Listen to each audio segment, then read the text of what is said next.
The first thing we're doing is that we know in January we're going to try and convert a lot of those deposits for season tickets and some of the seats immediately, instead to having people who feel like they're part of the team even more so, because it's real. You know where you're going to be sitting. You can start to get excited. So day one is going to be converting a lot of those people who've already made that commitment to be a part of the team to step up. I think that the second piece is really helping the business community understand what role is Charlotte football going to play actually in the community, because we're not the Panthers, we're not the Hornets, we're not the Knights. Like, what we're going to be is different. And I think that's our goal, is to kind of tell our story across the business community. And last is that while it's hard now, my number one job is to be visible.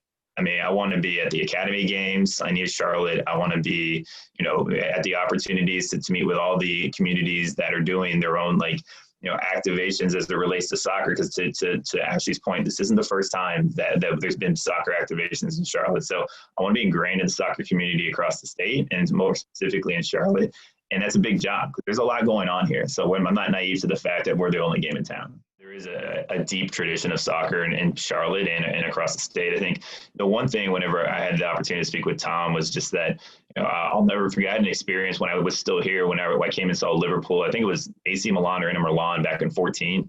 And there's almost a full sold out stadium for an international match that there hadn't been one there in a while. And for everybody to show up for something like that had, it was one of the first years of the ICC in general. And I think that kind of proved to me, from a big market, big picture standpoint, that there was no community tie to either one of those teams. They just love soccer. So that's probably my first impression from a live event here. And then, I think that the other thing is I grew up in, your dream was to go play at Carolina or Wake Forest or Duke. So just even from the grassroots level all the way up, this is where the soccer community kind of lived on the East Coast. So yeah, I'm not saying that this is necessarily the first time soccer's here. It's just, I think this is the first time we collectively can build a program together that we all share, and there is no interstate rivalry. We're north of 10,000 deposits and commitments for north of 31,000 seats as a function of those deposits. Which is a great number. I would consider that a milestone rather than a final result. As we begin our seat selection process in January, it's my expectation that number is going to grow.